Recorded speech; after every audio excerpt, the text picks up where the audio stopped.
pretty good surprise today. We promoted it through the website. Many of you threw some comments in there about your excitement about today, so thank you. Very fortunate today to be able to have to my right Heather DeRico. She is the founder of the BowlFit program, which is a workout program specifically designed for bowlers. Heather bowls and competes on the women's tour, so she called me and asked if we could get together and start going over some Bowl U stuff, and I thought that it would be great to be able to ask her to be a part of today's video while they're out here. Her boyfriend, Jason Sterner, many of you know Jason from the PBA Tour, Brunswick staffer, decided to accompany her as well, so he's available. And then obviously my roommate out on tour, my doubles partner, we just won our first doubles event in a PBA regional down in Cuyahoga Falls, Thomas Larsen from Denmark. So I think I want this to be really a laid-back, casual afternoon. We'll see. I always try to limit it to a half an hour, and because of you, it ends up going over an hour. So there's more than enough stuff to talk about, more than enough questions, hopefully, to answer, and we will open it up from there. I'll try to facilitate things as best I can, but I want this to be fun, and I hope that you share and like all of this so we can get the views up for this week. Most of the time in a setting like this, I don't really see a lot of people as they're scrolling through and looking at videos. If you see a setting like this, it's not that appealing to people. So please like and share it, and then hopefully we'll get as many views as we have been. So thanks for your support. Why don't we start with Heather and talk about her fitness program, a little bit of her background, and then we'll just go from there. Sure. What do you want to know? I want to know what your thought was behind the whole BowlFit program. Talk about your college background, your training background that you have, and the personal trainer that you are. Okay. I went to school for exercise science and fitness, and that's always been a passion of mine. And I think it was when I was in college that I decided there needed to be something specific for bowlers, because I had a lot of people reaching out to me like, Heather, what do I do to get stronger? My whole life growing up, everyone always told me, you'd be such a good bowler if you would pick up your ball speed. Like, that was something I got for so long throughout high school and college, and I was like, what do I have to do? So I immediately went to the weight room and started lifting weights and trying to get stronger. At first, I went about it the wrong way, so I was trying to do a lot of upper body stuff and get my upper body stronger, doing all the push-ups and everything.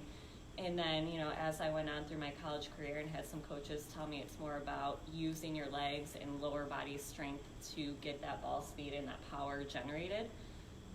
So then I started to kind of dive into more strength and conditioning programs for other athletes. What do they do to build strength? What do I need to do? I used myself as a guinea pig, basically, to kind of formulate some programs and figure out what bowlers need. And then I came out with BowlFit, and I decided just start with individualized programming, because bowlers are all so different. We have people that have been in the gym before, people that have never been in the gym before, people that are 20 years old, people that are 60 years old. Everybody wants to get better and get stronger, and they don't really know where to start. So I started with individualized programs, and now I have a 12-week program going right now that anybody can do. It's movements that can be modified based on where you're at, but everybody follows the same program, the same progressions and periodization, just like any other athlete. And then, if there's a limitation, then we modify accordingly. But I think it's great. So I know a few years ago you first launched your BowlFit website. Mm-hmm. So do you still have the BowlFit website? Yeah. Okay, yeah, so what is that? Talk a little bit about that and what they can expect if they go there. I mean, it's just bowlfit.com, and literally just fill out a request form. It's a BowlFit request form. It's a bunch of questions like, have you engaged in training before? Do you have medical clearance to engage in a training program from your doctor?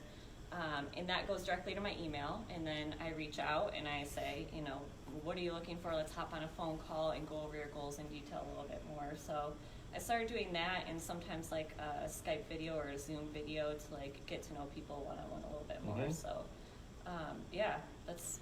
So if I was one of the Pit Nation people watching right now, and I wanted to engage in some sort of program, which I do. But if I've been thinking about getting in the gym and I'm a little bit intimidated by the gym, or I don't have the time to be able to do it, is there things I could do at home? What would it be? What would be entailed as far as, is there a cost involved, and how much do you charge? I would like all of them to know, because don't be scared. She's one of the best. There's many guys on tour. Jason, I've known Jason since my years on Brunswick staff. And I've known Jason for a number of years, and he's bowled down from Georgia and now moved up here since he's met Heather. And Jason is completely... You love it up here, right? Yeah, he loves the it's snow. so warm. Every day I just get out thinking about, man, how many layers am I going to have to wear today to be comfortable? After a few months of being up here, it is proven that your blood becomes a little thicker. Yeah, I do walk out the early mornings. I get out there early. I'm like, oh, man, I'm brave coming out here without like socks and slippers and stuff on. I'm like, it's cold. Now, Thomas, on the other hand, when he's out, when we're out on tour, he's a big gym rat as well. I can say there's a large number of guys now that are in the gym. Some that I've ran into. Occasionally, I go with Thomas to the gym, and I sit at the Planet Fitness waiting room area, and I eat all the Tootsie Rolls, and I just wait for him to get done, and then I help. You know, I'm only kidding. Goes for free pizza day. I do get on the elliptical. I do some resistance stuff and plank stuff, which I enjoy doing. I can't do a whole lot because of my wrist injury history, my lower back disc injuries that I've had. But I am going to be getting together with Heather, and we're going to build a program for me so that I can take on the senior tour and hopefully do a good job out there. But I do go with Thomas. I can say Thomas has a whole program that he works with.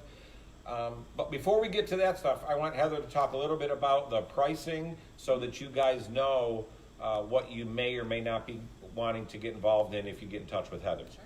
Yeah, I mean, it's a monthly pricing, so if you're doing a 2-day-a-week program, which if you've never worked out before, that's typically what I would start somebody on.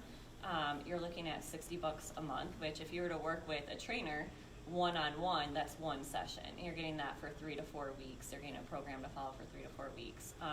As it gets more advanced, the cost goes up because obviously I'm programming more days a week that you're working out. So, you know, the advanced program is $120 a month. The 12-week program that I just started running, and I'm going to do more of these where it's a group of people following the same program together, that was $100 for 12 weeks. So, you know, you're getting a lot of programming there for a good price. And we've got an accountability group where we're all kind of holding each other accountable for following the program and asking questions and keeping it fun and engaged. So I'm constantly trying to think of ways to make it more fun and get people more involved. And I know that people stick to things better when they're doing it with a group of people. So, you know, I'm shocked that it wasn't more. I'll be honest with you. You know, and my brain just went, okay, $60 a month. That's $15 a week. I mean, that's not really that much of anything. I know that there are some gyms that if you're not a national member of like Planet Fitness, like all three of us are, you know, some of the gyms charge $5 or $10 a day to be able to go in for just a convenience day in their gym.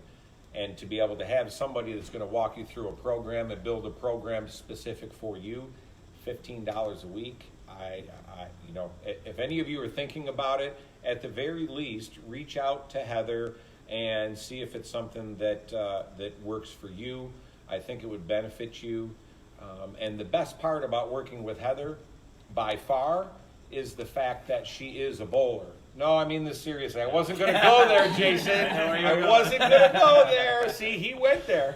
The best part about working with Heather is that she is a bowler. I know in the past that there have been trainers that I have worked with, and believe it or not, I ended up getting hurt.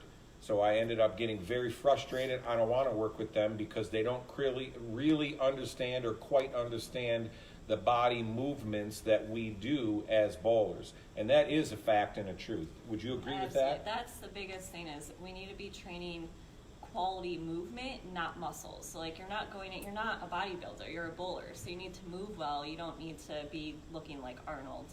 You know, like, you don't need to go and do all these bodybuilding things. Or Thomas. All these bicep curls. Like, Yeah. you just need to move well. And that's what people, I think, miss, is they get caught up in like the physique side of it. And obviously, if you're working out and eating better, you're gonna see improvements in body composition, which is awesome, but that's not the whole goal. The goal is to prevent injuries and do movements outside of our sport as well, so that we're healthier.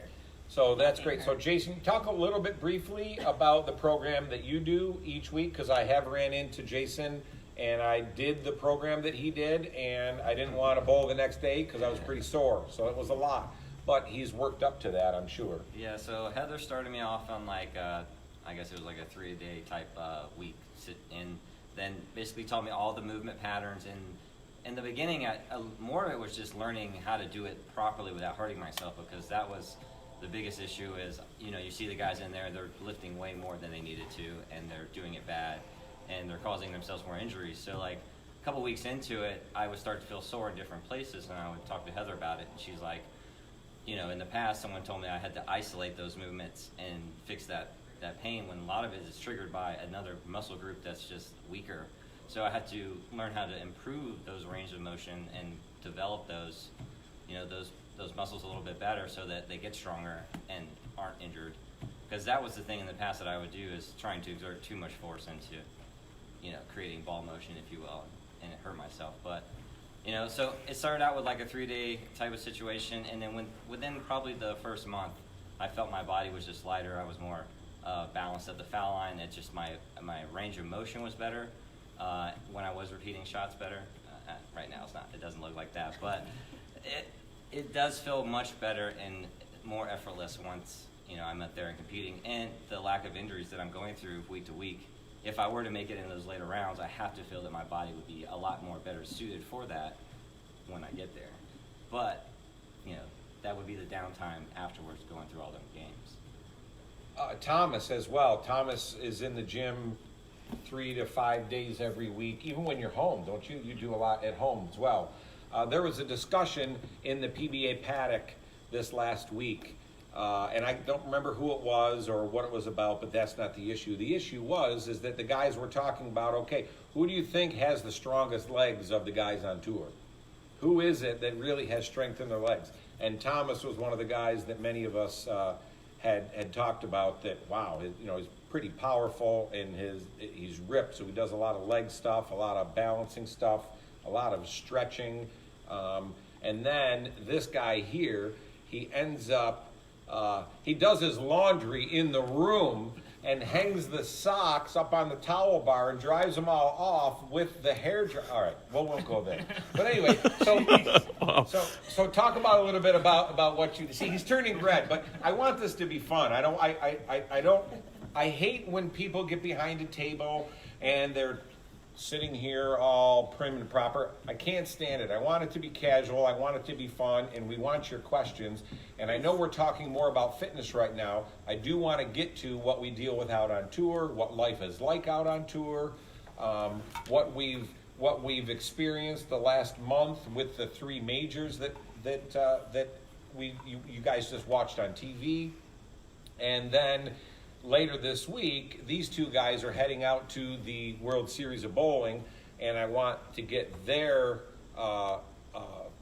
expectations about what they're going to be looking at, how they approach the week, because that World Series of Bowling, that is a grueling week and a half of bowling, non-stop, getting prepared and all that stuff. So Thomas, talk a little bit about your workout program, then we'll move into something else. Well, I've been going to the gym for a few years regularly, but I actually talked to Heather a couple of years ago, and kind of did a little research after that, and restructured the whole program. Just went with more quality movement, and then just slowly working up to more weight, basically kind of what you're talking about, like just getting the right movements. Especially earlier last year, I got a small hip injury, so just working through that and kind of getting strength and flexibility back in my hip and the legs and the lower back, and just working through that. So it's a lot of work, but it helps. Feel better when you're going out and bowling, feeling better when you're done bowling. So The influence that I've been able to be to Thomas is that when we get done at the gym, I always have a pizza ready, extra cheese, extra sauce, extra pepperoni. Yeah, and Haagen-Dazs ice cream. The chocolate Haagen-Dazs is always a big favorite. Got to microwave it for 10 seconds. If there happens to be a Chick-fil-A around, we get a Chick-fil-A shake. I always order extra whipped cream for Thomas. I actually have a good picture of the whipped cream was on the top, was almost the size of his cup. I have a picture of that because I don't like whipped cream, so I made them give my whipped cream to him as well as his whipped cream. I did. That's a true story. Isn't that a true story? That's a true story. It's a true story. So All right, so anyway, so go for the ahead. BowlFit program, is it any Planet Fitness, or is there a particular one that you like locate with Mark Dolast? Oh, so it's any Planet Fitness. So PBA, for those that don't know, did an agreement with Planet Fitness this year to where a certain number, I think it's like the top 60 in points, get a free membership to Planet Fitness. So they did that agreement. I wasn't involved in that part of it, but they just wanted the guys to have access to somewhere that they can go, so they literally have no excuse not to do a workout program. And you can literally find a Planet Fitness anywhere. If it were me, like I don't prefer working out at Planet Fitness. I like going to like sports performance private facilities that have a little bit more array of equipment, so to speak. Like I like doing sled pushes and things like that you don't really see at like a Planet Fitness. So really I tailor the programs to, if it's an individual program, whatever equipment you have access to. A lot of people do work out from home, and I'll give them basically what they can do at home until they reach a certain point. The 12-week BowlFit program, I said you need barbells, dumbbells, kettlebells, and bands to do the program. And if you don't have access to those things, then do an individual program. Could you say that again a little more slowly? Oh, sorry. What do you need? Italian. No, seriously. I don't No, speak no, that's fine. That's fine. She is talking with her hands though, so that's good. That's good. I can understand sign language just fine. No, but what was that again? What you need to be working out yeah. at home? So at home, it depends. It depends on where you're starting from. So I've had Yeah, people but that you are just like, said something. You just said That was barbells, earrings, That was a different That's for program. our onion program. rings. That's What for was the it? the 12-week program that I just ran. I said you have to have barbells, dumbbells, kettlebells, and bands, resistance bands. Those were like the 4 like must-haves to do the program. But for individual programs, you tell me like, oh, I have a stability ball, I have a couple sets of dumbbells, and I have some bands. What can I do with that? And then I made it. So that's great. So Mark, I mean, if I had the ability to sell my membership to you from Planet Fitness, I'd charge you $100 a month, and then you can pay her $60, and then I can make some extra cash on the side because I didn't cash on tour the last couple times. And so You get it'll free work guests, the charge them to go triangle. with you. You get free guests, charge them $5. Free guests. All right. The answer, I don't know if everybody heard, you had to be in the top 60 in points on the PBA Tour, and those of us that were fortunate enough to earn that last year, we end up getting the free membership for this year at Planet Fitness. Heather is very familiar with Planet Fitness, so she could certainly build a program. In your case, Mark, or those of you that whether you go to Planet Fitness or Buffalo Athletic Club or some of these other places around, Anytime Fitness. Gold's Gym, anytime, wherever you go, I'm sure Heather knows what type of equipment they have there and can build a program for you. And for those of you that don't have time to get to a gym, if you go to a sporting goods store and get some of those resistance bands and little stuff, maybe a couple rolls of quarters or whatever, a gallon of milk or whatever, you can Bowling do some bags. curls, bowling bags, whatever Use it your is, totes. that Heather would be happy to be able to help build a program for you. So if you're interested and want to know more about that, it's BowlFit. BowlFit.com. Or Is there a space in between, or is it Nope, BowlFit? BowlFit. And then you can also just email me at bowlfit@gmail.com. Okay. Simple. So, Any questions? Just one last really quick one. Yes. DJ Chasman asked, what about yoga? Oh, I love yoga. Yoga's awesome. I can actually, no, this is Oh, serious boy. again. See, I always got to preface when I'm busting chops or when I'm serious. I am going to be serious in this response. Personally, I have tried yoga because my lower back can't take a lot of impact anymore. I have a couple herniated discs.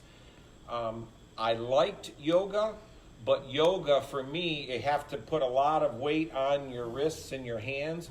And I had too much pain in here from the injuries that I had. So for me, I really enjoyed Pilates. For me, I thought that was a huge benefit.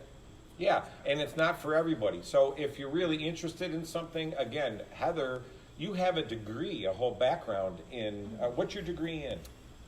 Kinesiology. So my master's degree is kinesiology, and then I'm a certified strength and conditioning coach, which is what you need, the certification you need to work with like college level and professional athletes. Okay, so it's not like she's just somebody that did her own workout thing and came up with this program. She's studied kinesiology is the study of body movement.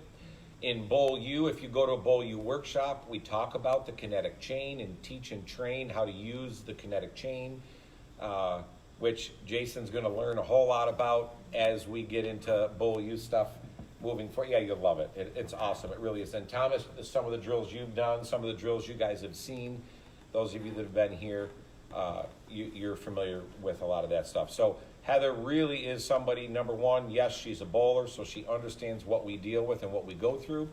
And then she's highly trained and has a whole lot of educational background in weight training and body movement, kinesiology. So there you go. All right, anything else that we want to go over? Because I want to bounce. I'll try to be the facilitator, even though I know a lot of the answers as to what. I think it'd be cool to hear it. Their voice is a whole lot better than my voice. So, guys, talk about what you experienced the last month. We'll start with Jason. We had Akron, Ohio, the tournament champions. We had Wayne Webb's the Players Championship. And then these guys flew out to or drove out to Lincoln, Nebraska for the U.S. Open. I stayed home. And then we had the doubles tournament in Indy and the singles tournament in Indy. So go ahead, shoot. Start wherever you want, and then throw out questions for these guys, because these guys are great, great dudes. Well, it's been pretty miserable, to say the least. It's been rough. But you got to talk louder so they can hear it. Yeah, You don't have to tell me. I want them to hear it. He's been struggling a little bit. Yeah, this year has been pretty rough. Fighting some, I think, some physical things, repeatability-wise, I think, because of just missing the matchup week to week. The dual pattern was a little tough for me, managing speeds and different angles and stuff like that. If you get one lane, then you're lost on the other.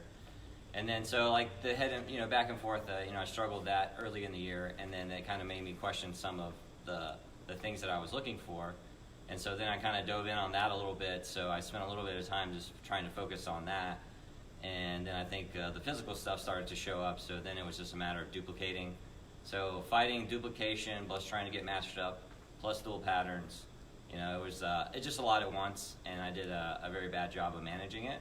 So now it's kind of back to the drawing board, coming back home, being able to, kind of smooth things out, clean up the bottom. And now we've made another tweak a little bit to the pitch in the thumb to kind of clear a little bit faster. So I think now it felt like, at least from what I was fighting, is getting my ball to read in the front part of the lane, at least consistently. And then that would put my ball either behind the head pin or in front of the head pin so much that between the dual patterns and trying to, make shots out there, I was fighting that, at least repeatability-wise. So this is hopefully an adjust to allow me to make better shots quality-wise, and then now get back on the pitcher and understanding the matchup part of what I'm looking for week to week, so that I'm not struggling game to game, kind of guessing throughout the beginning of the first half of the game. Is that right? Do I see that right? Okay, let's execute the second half. By that point, you're averaging 2-0 if you haven't split twice. So, and that's really not a good pace for what's been going on out there. Well, I gotta tell you, now, okay. Listen, so Jason, I hear the same thing from him every week when he comes home. Well, it's really true. So, you know, in a lot of the language that you've heard from me week to week, basically what Jason's saying is that if he gets matched up on a particular pair, yeah, you can bowl a good game. But then you get to the next pair, and it takes you 1 to 3 shots on each lane, which is 2 to 4 frames or 6 frames before you even know what's going on. And the guys that you're seeing on the show, they go to the next pair of lanes and they start out with the first 4, or they go strike spare next 5, and you can't catch them, you can't run them down, because whatever it is that they're doing or the ball motion that they're creating, it doesn't see as much transition as they go across the house. And that's the key. So Thomas, why don't you chime in a little bit as to what your season has led to with the dual patterns and then with the majors? Well, this season started out actually being one of the tougher, harder seasons, like the pattern-wise. I think the scores have been a lot lower in the beginning of the season than what we've seen the last couple of years. And I got in a good rhythm, throwing the ball pretty good, and then we went to a little bit, some patterns that were a little softer, and I think I started chasing it a little too much, to where it just got out of whack a little bit the last couple of weeks, and then never really figured out a way to. I could figure out a way to get to the pocket. I just couldn't figure out a way to strike consistently, and kind of the same thing Jason's dealing with, just not seeing it right. So when it's good, it's good. When it's bad, it's not very good. and it's just there's too little middle ground in there. So yeah, it's been rough the last couple of weeks, but it's just getting matched up between the friction on the lane and the friction of the ball, and I haven't been doing a very good job of doing that. So both of these guys talked about seeing. I'm not seeing this, seeing this. What do we call that in Bowl U? Recognizing, being observant, being aware of what it is that you're seeing. But before you do that, it's very important to know what it is that you should be seeing. Very important. A lot of people can see when they don't have good ball motion. That's pretty easy. But when you're hitting the pocket and you're not striking, now you got to fine tune this in and dial it in as to, wait a minute, now why isn't things matching up? It looks great on the lane. The ball looks great on the lane. Wow, I'm hitting the pocket. I'm not knocking them over. And these other guys are having 5 and 6 and 7 baggers every time. Another thing I want to touch on, I heard both of them talk about it, but mainly Thomas just mentioned the scoring pace. When the scoring pace is lower, I think from a mindset, a strategic mindset, it frees you up and allows you to be more patient. You don't feel like you have to have a 4 or 5 bagger out of the gate to maintain the scoring pace. I will say in Indianapolis, we just watched the single show, and then the double show is coming up. So for those of you that don't know, I won't ruin that. Those of you that do know, don't ruin it. Let people experience that. But listen, with the scoring pace being higher, in our environment, when we compete, it's all about scoring pace. I don't set what scoring pace I want to achieve. I try to be above whatever the scoring pace is of the field. I just try to make sure I'm ahead of that. And my strategies are built around that. Okay? When the scoring pace is higher, like it was in the mid to high 220s this last week in Indy, man, if you have an open early, you feel like, holy crap, how am I going to get a 5 or 6 bagger to be able to get all of this back? You know, how many times we're going into the 10th frame, Thomas and I, bowling doubles, or whoever you bowl doubles with, you're going into the 10th frame feeling like, I got a double in the 10th here just to get to 230, just to stay on pace. If I don't get this one, geez, I'm losing a mark and a half to the field. How am I going to catch up? And it literally feels that way, the tension that you feel. On the lower scoring environments, you don't feel any of those things. you're more aware of, all right, make your spare. All right, control the pocket. You know, what am I doing? Using a smoother ball motion. Those sorts of things strategically, that's the focus of the guys. Now, there's still guys that match up, and there's still guys that run away and hide. But, you know, and then everybody talks about, wow, look at all the money they've put out on tour. Aren't you going to bowl for some of that money? Guess what, guys? They didn't put much money down where I finish. They put all the money up toward the top, which is great for those guys that can get there.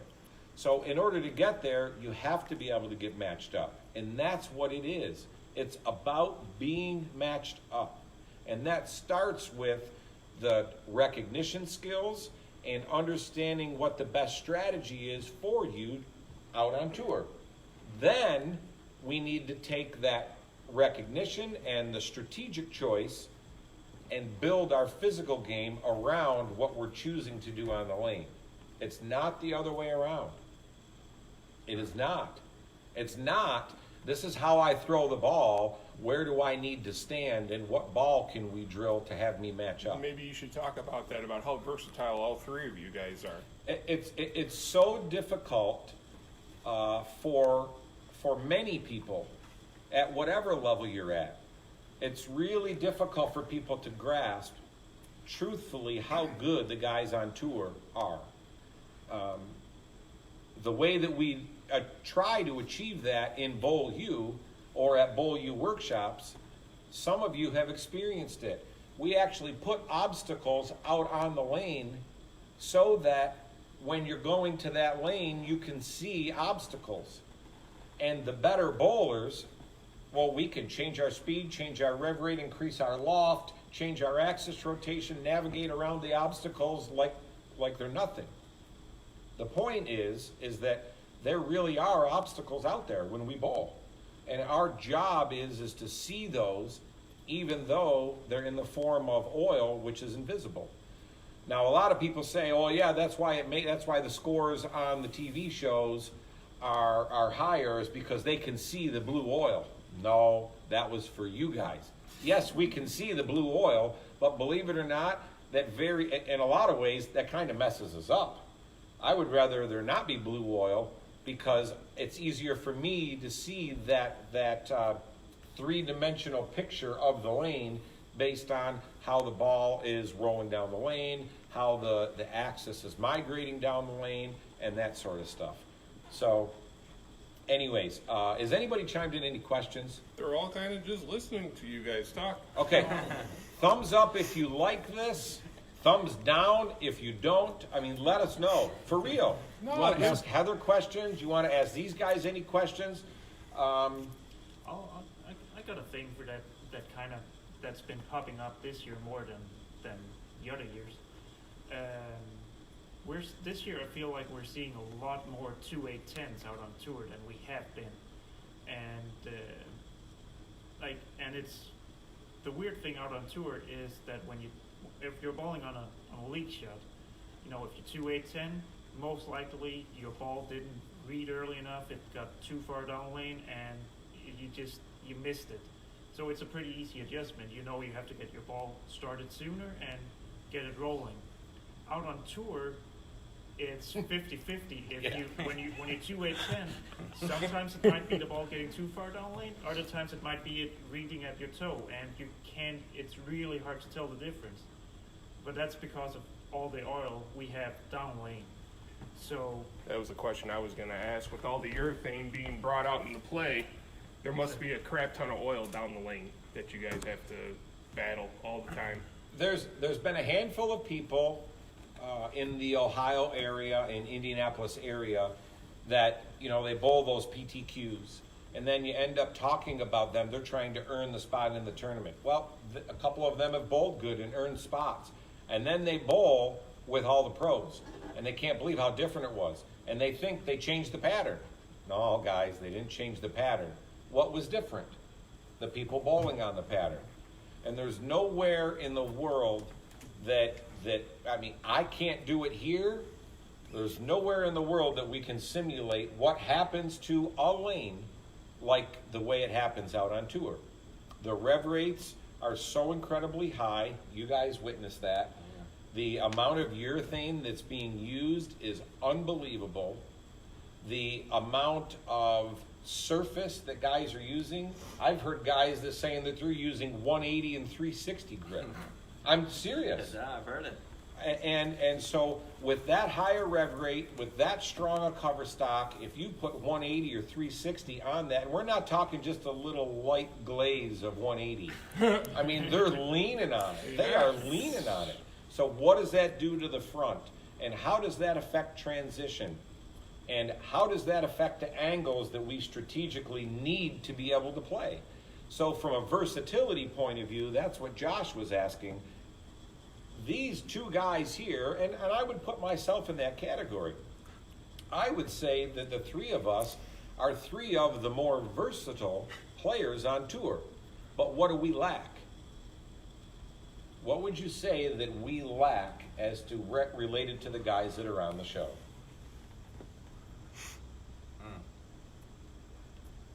Right now, it's speed for me. Exactly. It What do you depends, say? right? Rev rate. Speed and rev rate. Now, then Norm Duke comes up. Well, how is Norm Duke able to do it? 'Cause he's Norm Duke. Because number one, exactly. Number one, he's Norm Duke, but also he's doing something completely different, which is the other end of the spectrum, and he is Norm Duke. He's using Crux Primes. I see him use that. He's using, gosh, I can't even think of the name. Oh, gosh. The orange ball, he's been using that a lot. I can't even think. Sonic The thing. Supersonic. Supersonic, I'm sorry. Glasses. I know, I just broke my glasses. You might need those to see the target on them. Yeah. I need these to see how much weight I lift. And how many calories are in my Haagen-Dazs. I already know. Or your Starbucks. Or my Starbucks. 450. But yeah, that's what it is. The speed and rev rate guys, it really is hard to run them down. And the main reason it's hard to run them down, number one, they don't see as much transition. But more importantly, once all of us can hit the pocket, they have a dramatic difference in the pins. The pins are going left to right. If I leave a 210, they leave the 210, but they have the head pin coming off and it tips over the 2 pin. So now they're only shooting the 10 pin. And if they only get that hit one time every other game, it doesn't sound like a lot, but depending on which tournament, it was 6, 7, or 8 game blocks, right? Basically is what we're bowling. If you make match play, it's 8. So they get that hit and knock over that split, 10 to 12 pins, 3 or 4 times. Now it's 40 to 60 pins. Adds up quick. Times 4 blocks, it's 240 pins. It's unbelievable the amount of advantage. Not to mention, they're also great. They're also quality shot makers. They're also very gifted and talented. They're also in the gym. Those guys, and it's really, really something as to what's been going on out on tour. There's a large number of the guys that are in the gym. All right, I got a couple questions. Okay, questions. Do you think matchups are caused by throwing the wrong brands? Not sure what he means by that, but Well, let's try to dissect I like that with all these different jerseys or on the elaborate. table. Whoever asked that question, elaborate a little bit more on that. Joseph, So, do you think matchups are dictated by throwing the proper brand? I wouldn't say so.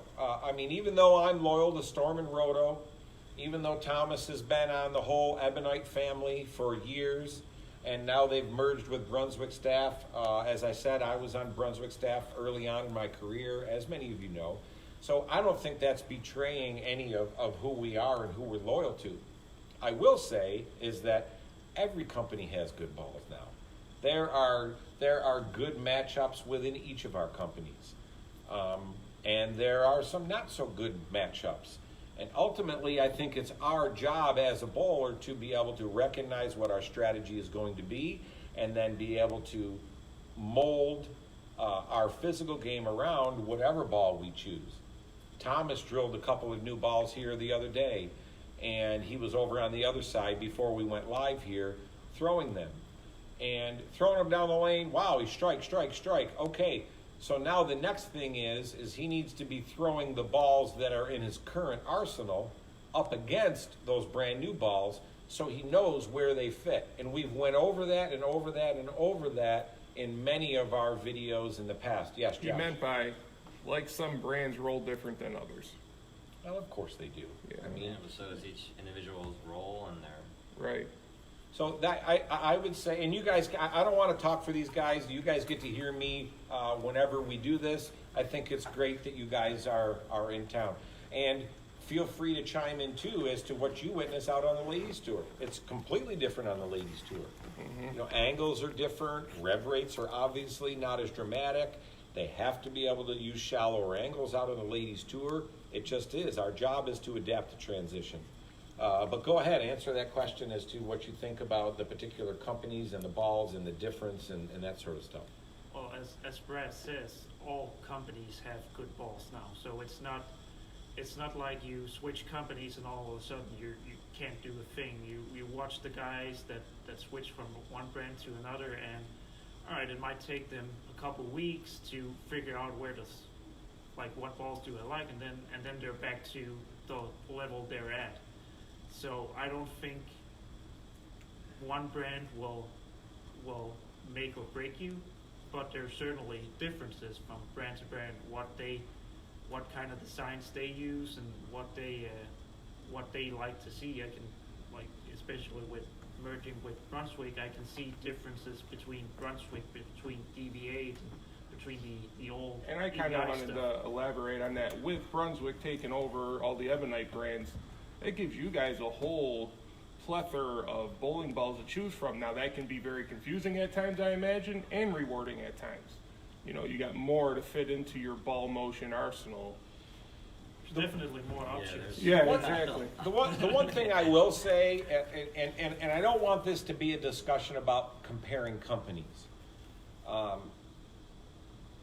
Within each particular company, they have a line of bowling balls. Some of them, relative to their line, some of them are slower and some of them are quicker. But if we expand that range into involving all the companies, from what I've seen, I think the Storm line typically has quicker response time balls than any of the companies as a whole. That doesn't mean that a couple of the balls that he just threw down the lane, wow, that looks pretty quick. So that could be a usable piece. But I think, you know, and I don't want to do a disservice to these guys and the companies they represent. So I don't want to really talk specifically in this video about Storm, Rotor Grip, Brunswick, Hammer, or Ebonite, any of the line. As much as I want to make you aware that we all talk about the same thing. We all have a line of bowling balls that we represent. And within that line, there are some quicker options and some slower options. Within all of the companies, I would say certainly Storm has some of the quickest options that are on the market. And for me, that's why I am loyal to them, because I need that. But the guys with the higher rev rate, they don't need that quick response time. Now you look at EJ Tackett on the motive side. That to me looks like it's some of the smoothest stuff that's on the market. Yeah, that's pretty much Yeah, my view too. and that's not a knock at Motive. It's just that they fill that niche of what people need. So now certainly within their line of bowling balls, yeah, they have some quicker options and smoother options. But I think their quickest ball is nowhere near, can it even compare to the response time characteristic that we have with some of the Storm line. All right. Okay, so we'll leave it at that. Yep. So Dan asks, lefties have been quiet this year on tour compared to last. Oh, no. Here we go. I had to I'm ask only it. kidding. Not really, but I kind of am, but I'm really not. I get really torn about the whole lefty-righty controversy. The fact of the matter is that there is and always has been a lefty-righty controversy. It's there. I don't think there's anything we can do about it. When the left has it, they don't experience as much transition. Therefore, in the formats that we now use, they can run away and hide.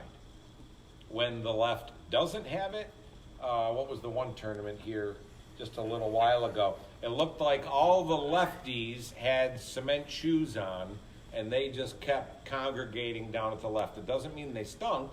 It was just, man, there wasn't enough transition to be able to have them obtain ball reaction and keep up with the scoring pace. And over the long haul, you just can't keep up. You just can't.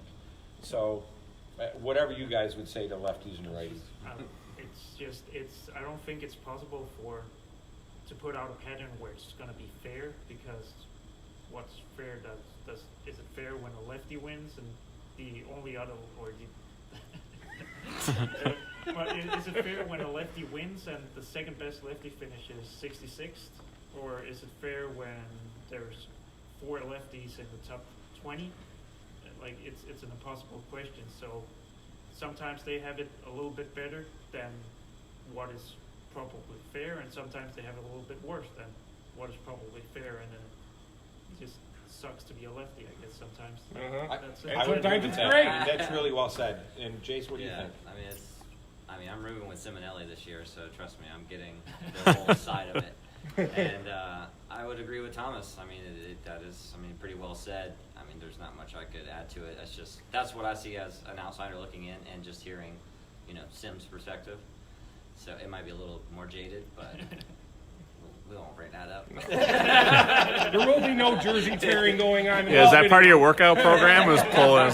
The good news is that Ryan is from this area, and many of us that know Ryan know that Ryan is Ryan, and I've gotten to know Ryan on a whole different level these past few years, and I'm proud to say that he's a good dude, guys. He really is. Now, I don't know if I would have gotten as many likes if I ripped off my jersey because I would have showed my 12-pack. More like your spare tire. Yeah, my spare tire. All right. So this one's for Thomas and Jason. Do you guys like using urethane? I'm trying to learn how to use it, I think, is the problem. So now that I can use this purple hammer, like, I've been trying like hell to use it every week, whether it's good or bad. Like, There was one tournament I had to text him and I had to say, put that ball away. I said, how are you going to learn how to use it if you don't use it? Like I said, in that environment, that is the environment that you need to learn how to use it, because you can't simulate that anywhere else. And yeah, it may have cost me a couple frames or games. I can only imagine Heather's going, stop using that ball. That's the I'm ready edited to check version. my phone. Thomas, what do you think? Because you were playing around with urethane for a while. Well, I don't like throwing urethane, but sometimes you have to, just because the pattern we might ball on is just really flat, and you have to get off to avoid shooting 140 the first game, or some of the patterns we ball on, if you're not throwing urethane to begin with, the transition is just, because of the rest of the field is throwing urethane, the transition is going to be so different that you're basically guessing what your adjustment is going to be if you're not throwing urethane. So it's definitely, you need to have it if you want to be up there, but I'm not a fan of it. Not a fan of what it does to the lanes and what it forces the field into doing.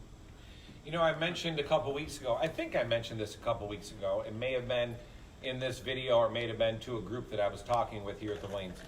But when we were in Columbus, the number of people that were using urethane, it was the most I had ever seen. I can give it. I bowled really well in Columbus, actually had a really good look. And I started with a strong reactive ball, and you would kind of think that the adjustment of that would be, all right, you move a little left. At some point, it's going to be a little too early. You'll leave some weak tens and stuff like that. And it was literally shooting 260 the first game, moving to the next pair, and I would 2-8-10 or miss the head pin right. and I would try to move right, and I would keep doing the same thing until I moved far enough right, and it would go Brooklyn. Yeah. Now I got it. Now I got it. Cross over. I found the friction. Where do you And go after that? that's just your thing, and you have to. It's a different way of adjusting when you know there's your thing going down the lane. So when you guys come here and you bowl the sweeper, the Pit Nation sweeper on Sundays, we've tried doing the dual pattern a couple of times, and the people around here like it. You know, but there are some of you that are trying to use urethane, and then of course there's the people, the handicapped people that come in and they only have a couple of different options, so they're limited to the options that they have.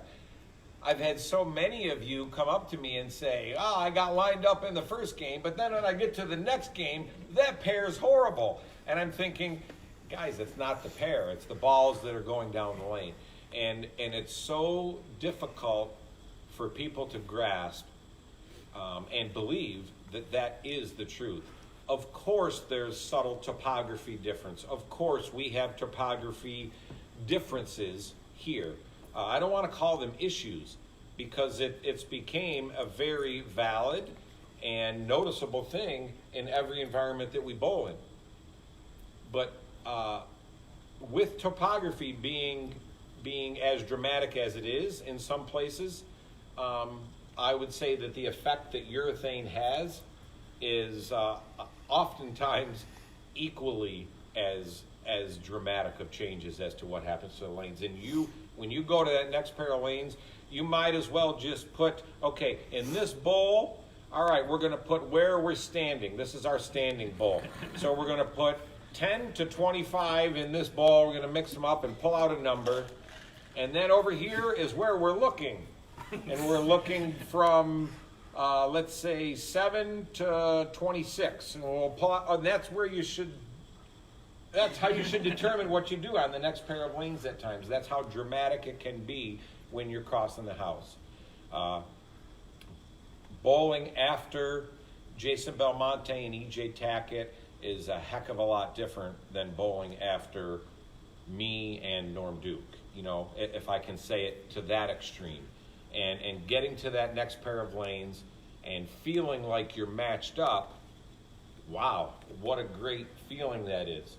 But you go to that next pair of lanes and you put your ball down and you're thinking, man, please let me just get a couple marks here to be able to see what's going on. And that's really how you feel. Yeah. It's really how you feel. Jason alluded to it, you know, without having it open in the first couple frames. And it's not because you threw it bad. It's not because you missed a spare. It's just because it doesn't matter what you do, your ball's going all over the place. So I hope that answers that question. All right, we got about 10 more minutes left. Okay. Sam asks, can you really get a urethane reaction from a short pin resin, or is that a myth? Myth. I've tried it, but I've done like some 2-inch pins and 1-inch pins, and it's just not the same. Like when you start trying to make moves with it. So I'll answer that as well, not to overstate what they were saying, but on a house pattern, on a league pattern, I think it can be a little bit more similar as to what we're seeing.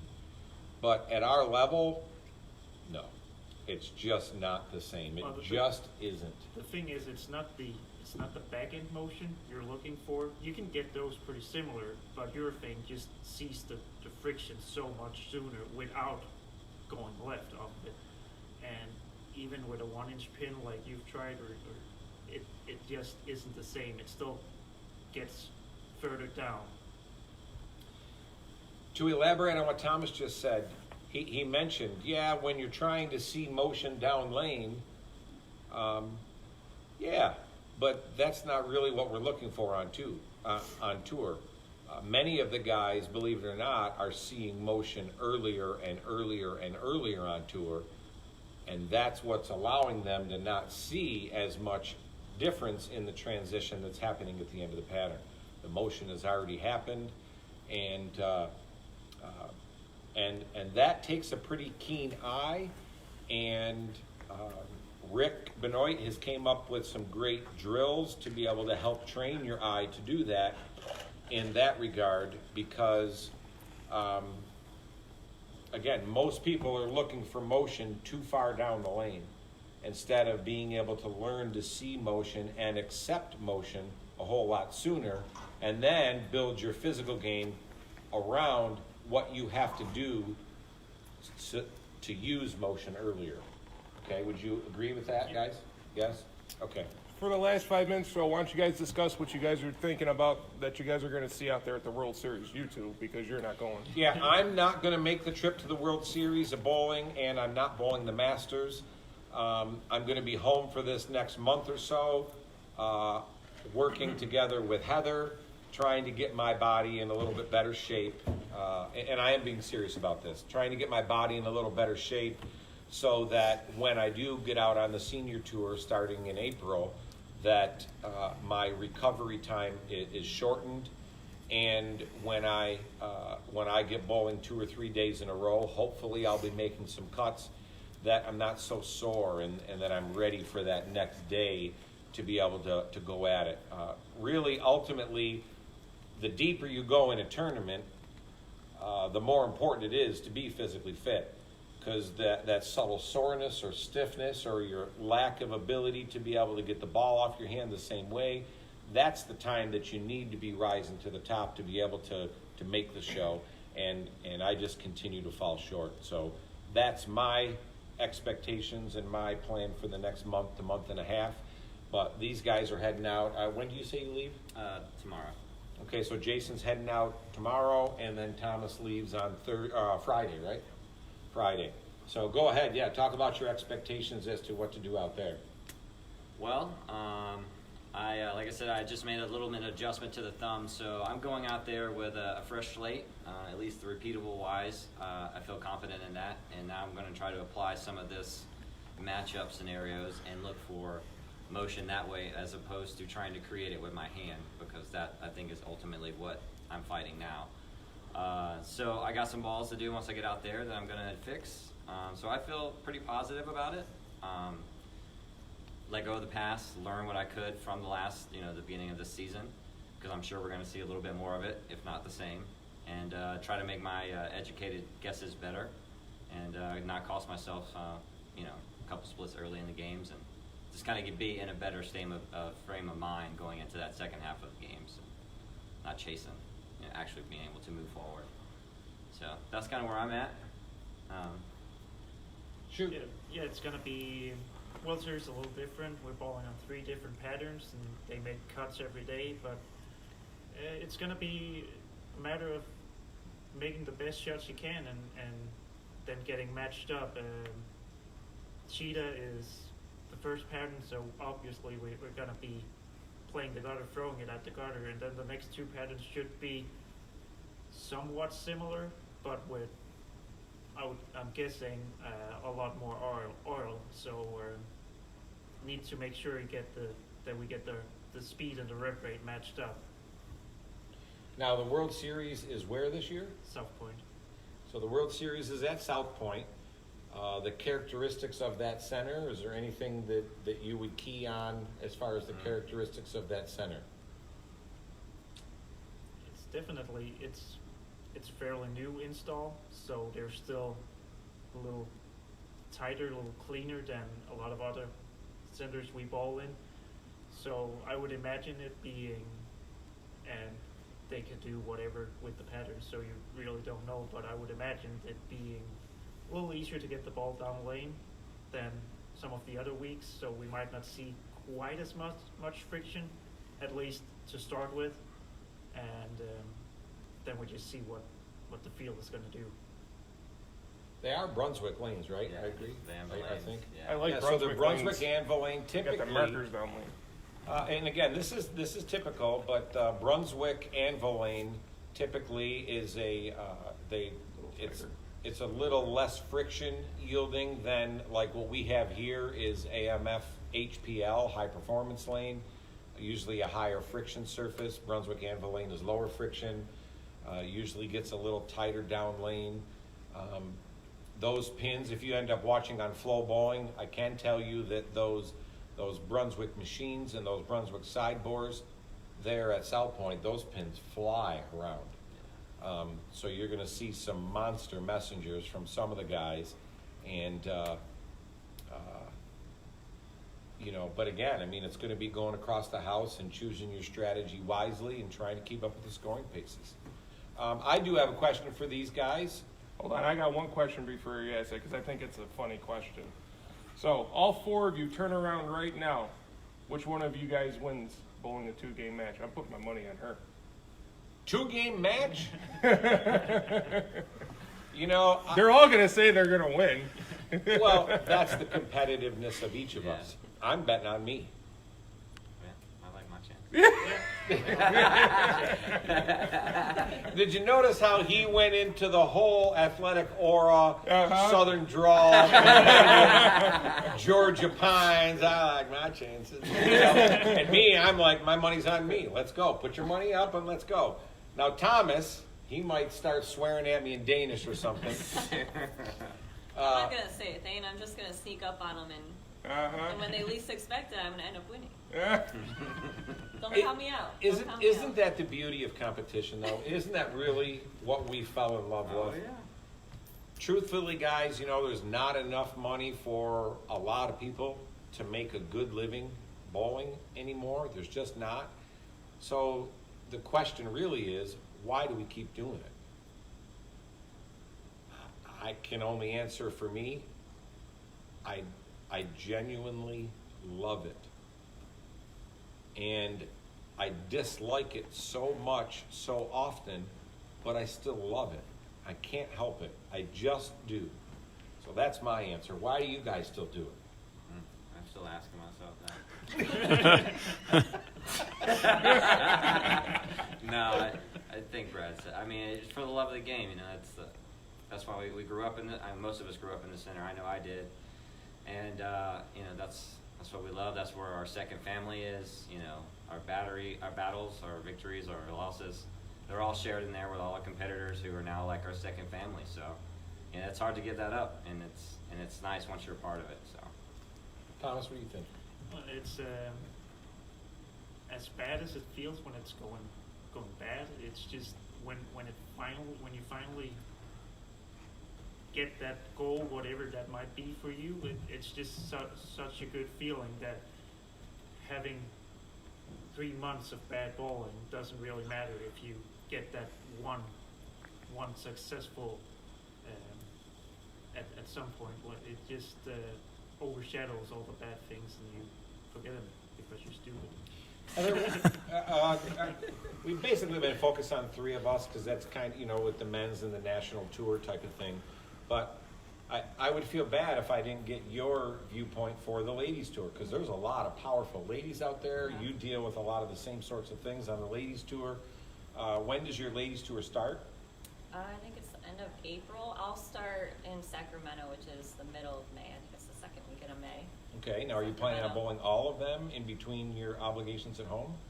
So it's nice that the college students that I coach are actually off for the summer, so I can bowl as much as I want to. It just depends on finances, really. Of course. And if he's having a rough season, it might be maybe I take a couple weekends off. If he's having a rough season, I got to take some time off. Yeah. Here, so let's all do this for her. Let's all try to do what we can. Sign up for BowlFit. Let's all start getting our own rear ends in gear and get healthy, and then that can be our little way of helping support Heather out on tour. Okay, so try to take advantage of her. I'm actually glad that this worked out, and I'm looking forward to things. Thomas will be here practicing, I'm sure, again tomorrow. We will be here practicing for most of this afternoon. If those of you, want to come on over and be able to meet them and pick their brain, we have a number of Bowl U drills that I have set up over on the other side that as soon as we sign off here, we're going to head right over there and start diving into some of that stuff. And you can watch a really cool practice session probably until around 3 or 4 o'clock, I would say. Okay, the lights are going out. They're good for about an hour. The batteries are going out. I hope this was cool. The next time Thomas is around, or the next time when you guys are around, if you guys want to do this some more, maybe something like this is a neat thing. I think this went pretty well. I wasn't too sure how it was going to go. I hope it was worthwhile for you guys. Anything else you guys want to add? Just thanks for having us, Brad. Yeah. Thanks for it was fun. Okay, so BowlFit, Pit Nation, 10 in the Pit, Brad Angelo Lanes, Back Alley, my wife Michelle. 10 in the Pit League, get signed up. 10 in the Pit League. If you haven't heard about that, that's actually going to be a pretty cool league we're doing. And we're looking at another night of doing something pretty cool too, if we have a chance to do it, okay? So check that out. Josh has been promoting that, and get signed up so we can have an idea as to what we need to do here. All right, thanks. We'll put something together again cool for next week. I'll be in town. You'll just have Josh and I again. So thanks to you guys for coming out, and thank you, Heather, for being here for the fitness too. All right, take care. Thanks.